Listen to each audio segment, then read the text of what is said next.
Well, hello, all you wonderful people out there in the dark. How are we tonight? Good, I hope. So, I want to talk or share or give my opinion, review of the Disneyland Railroad Guided Tour. Now, this is a special tour that you have to sign up for. It's $130 a person. It's about a 2-hour tour, about 1 hour short of Gilligan's tour. But before I get into that, if you need to switch off if you do not want to hear, well, one, my opinion, or two, me sort of sharing what we do over the course of those 2 hours. It's probably, I don't want to spoil it for you, but if you don't give a crap, I hope you listen to the end. This is my honest review coming from a guy who's very passionate and about Disneyland and actually trains. We'll switch off now before I continue. Okay, so those clowns have left. I'm very passionate about Disneyland and trains, and I was terribly disappointed in this tour. I have spent, well, let's listen, I have wasted, the amount of money I have wasted, I could probably buy Miami. Just add this $130 to that pile of money just pissed away. Was disappointed, obviously. But let me say this, the cast members did a wonderful job. They did the best they could. These are my opinions, and I have to remind myself that a lot of the information they provided or share, I was already well aware of because of my passions. I tend to really go down gopher holes or rat holes and chew the meat off the bone of history and information. I really, really enjoy that. That said, today is June the 1st, 2024, so it was one of the first tours that they had. I don't think you could even start booking until the middle of May, so I don't know how many tours they did before the one this morning, and maybe they'll improve over time and make some changes. Take a look real quick. Here's what they show you. Here's how they describe it on the Disneyland app.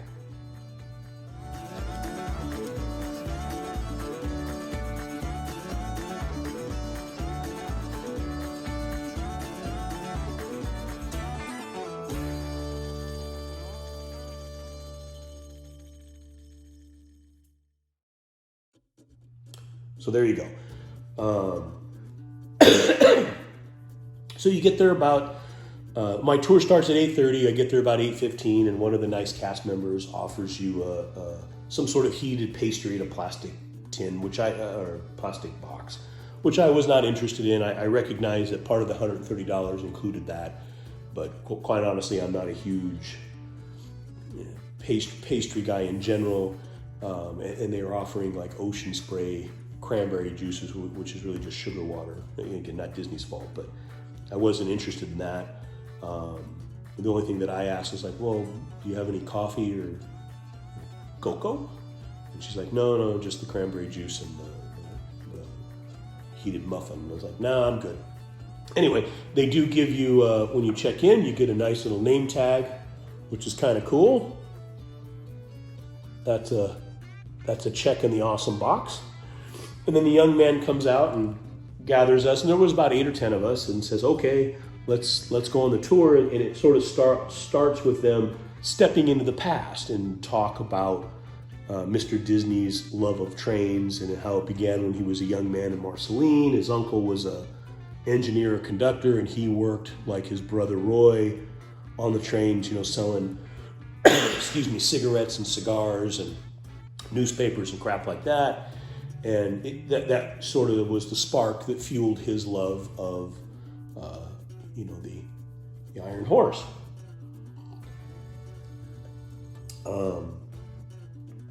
They talked briefly about his plans to open a park in Burbank across from the studios. I did a video a long time ago about that, how he met Hopper Goff in Europe. They were buying model trains and hired him, and they talked about all of this and the development of the berm, et cetera, et cetera. We even go and see the Griffith Park bench that is in the Abraham Lincoln attraction, which is where you meet, by the way. And the kid kind of reads the plaque, which annoys me a little bit. I hate when people read to me. And again, to be fair, at this point, no facts were shared that I didn't already essentially know, the number of locomotives, etc. And then from there, we actually go into the cinema that's on Main Street, and we talk a little bit about Ward Kimball and Ollie Johnson, some animators who are huge lovers of trains as well. They had trains in their backyard. Ward Kimball actually had full-size trains. We talked about the cartoons a little bit, etc., etc. And again, it reminded me a lot of the Main Street tour, where you actually get to go up in Walt's apartment, which I did a while back. And same kind of thing. Most of the information wasn't anything that I didn't know, and I got the sense even the folks on both the Main Street tour and this tour, a lot of that is somewhat rote or basic knowledge of anybody who's remotely passionate about Disneyland, or anybody who's going to drop $130 for a tour has probably moved past the hey, I'm calling, my computer is locked up, and the guy says, have you turned it off and turned it on and your cable's out?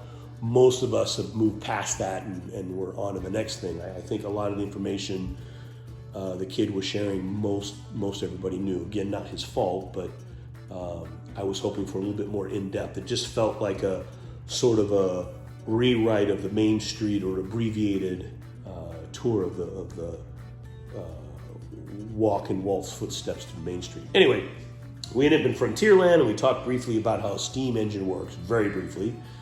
Then we head over to Tomorrowland, and we talk briefly about the Viewliner, which is a really cool train that existed only briefly. It was designed by Bob Gurr. We did a video on that as well, and how that got replaced relatively quickly by the monorail that we know today. Okay, fine. Again, nothing super interesting. And then we go over to Fantasyland over by Small World. Where the parade comes out? This is where we go backstage or off stage.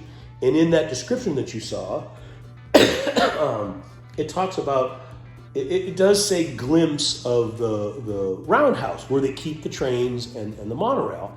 Well, when I read it into my head, a glimpse meant that we would get to walk through the roundhouse, maybe between two white lines, and we could walk along. Obviously, no video or photography is allowed backstage. I could have recorded the kid yapping, but I didn't. But we didn't even get. We went. We went where the parade pops out. And anybody who's been to Disneyland and has been on the train, as you pass through a Small World, on the right there's the agricultural sign that's got all the grapes with the hidden Mickey. And if you look left, you can see where the roundhouse is. You're closer to the roundhouse when you're sitting on the train than we got. I couldn't throw a baseball from where we were standing and hit the roundhouse. Nolan Ryan couldn't throw a baseball and hit the roundhouse. We were so far away. I was crushed. They broke my heart a little bit on that one. And to be fair, it doesn't say you get a tour of the roundhouse. It says a glimpse. But come on, we couldn't have walked back and listened to them tinkering on one of the two railroad locomotives or the railroad cars that are being worked on. Here's some hammering and some clinking and some clunking. I don't have to touch anything. Just get the smell of the French fry oil that's used to run the trains, something. No, I'm 200 freaking yards from the roundhouse. It was a burn, man. It was a total burn. Anyway, sorry. So then we leave Small World and we go over to Toontown, and we end up waiting, like 20 minutes for the Lily Bell, which is on one of the trains. And the Lily Bell is what's known as the presidential car. It was named after Disney's wife. And it's done in the Victorian style with the cranberry glass. And I took a couple of pictures, but there's a million pictures online. But here, take a look. Here's just a couple pictures of the inside of the Lily Bell.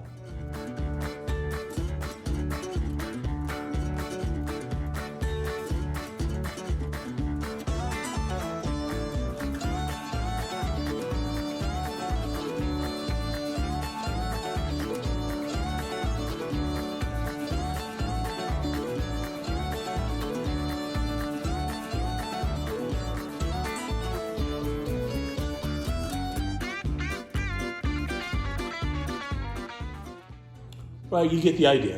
And it was lovely. It was a real treat to get to sit inside it, but they wouldn't let me take a picture of the ass end. I just got that one picture of the side as we're boarding. But very fortunate to get to ride in it at all.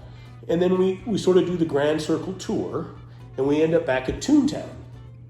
Hey man, we didn't even stop, at the Main Street Station, which has some archival and historical things in the glass cases, like a replica of the original Lily Bell train set that was at Walt's house in the Homely Hills. The actual one is actually at the Disney Museum up in San Francisco. But anyway, there's actually some newspaper and some interesting tickets and some things. We don't even spend a second in Main Street Station.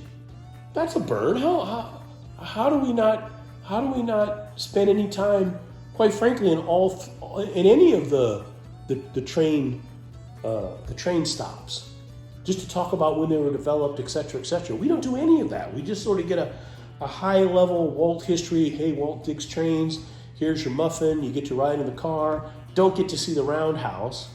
I was really bummed out. Now, at the very end, we do get, and I'm going to show you here, it's a really cool poster. I think it's, 14 by 16, and it's freaking cool. I'm going to frame it and hang it in my train room. I didn't notice it at the park, but I noticed when I got home, and I think there's a clue as to the future of the Disneyland Railroad. And I'm going to show you right now what I'm talking about, and you tell me what you think. Here, take a look at the poster right now.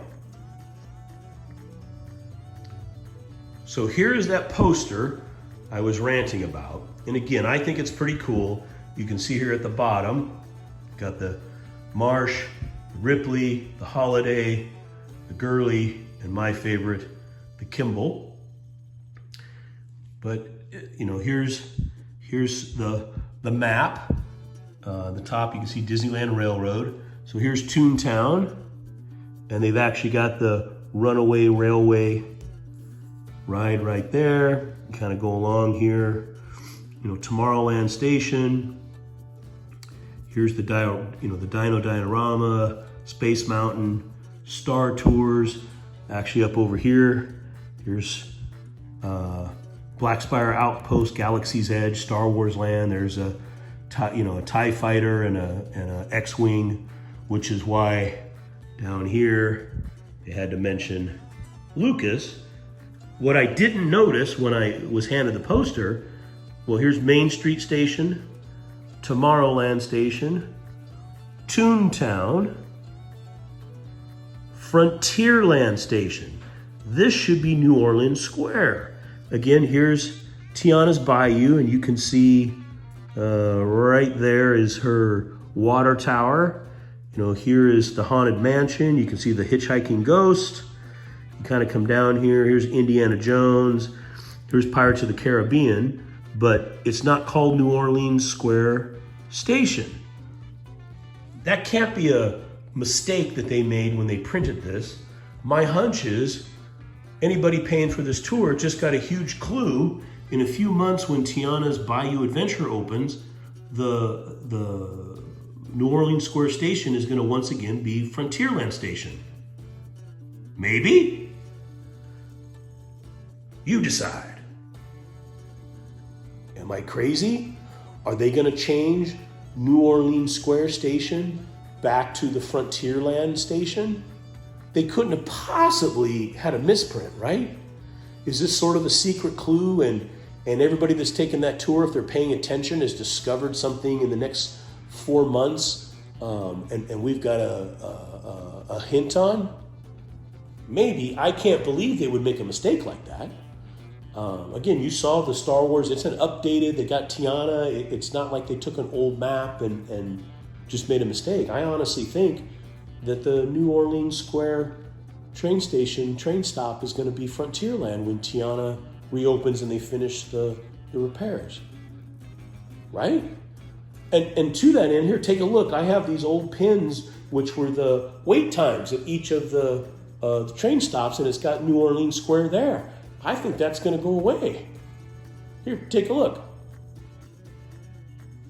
Anyway, as I was saying, I got these a few years back, As you can see, there's the Disneyland Railroad Main Street Station, New Orleans Station, Toontown, and Tomorrowland Station pins. I always thought they were kind of cool, and then at some point I managed to get a Hong Kong one there as well. I didn't get a big enough shadow box, but quite honestly, I like the Disneyland ones just as they are. We'll just leave Hong Kong there. Right? I don't know. So, in closing, the Disneyland Railroad guided tour, for me, was probably, out of 10, I'm going to say a 5 to a 5.5. And that's only because you only get the 5.5 because of that poster and kind of the button. The rest of it, and maybe it's just me, maybe I had unreal expectations for my $130. I really wanted to get to that roundhouse. I really did. And I really thought we'd spend a couple of minutes at the Main Street Station talking about some of the artifacts that are there and why they're there. We don't talk anything at all about the train stations, or they don't, at least yet. Maybe they're making changes. Maybe they'll see this and make some changes. Again, the cast members did a wonderful job, and I gave them all cast compliments. They did beautifully. I'm super touched by the poster and the button. But if someone were to ask me, I would say, why don't you just come with me, and I can give you the same tour cheaper. You can just buy me booze. Well, it might not end up being cheaper, but we can get closer to the roundhouse on the train by 50, 75 feet, maybe not that, 50 feet, 45, 55 feet. And I could give you in-depth details on all the train depots and all the train crap you could ever possibly want to know about Disneyland. Anyway, I've chatted on and vented enough. Hopefully you got a kick out of this. And again, that poster, tell me I'm wrong. Maybe I'm full of shit. I think it's going to be Frontierland Station, right? You heard it here first. Anyway, in this world, when you can be anything you want, you be kind, be humble, be forgiving, and we'll see you next time. Bye-bye.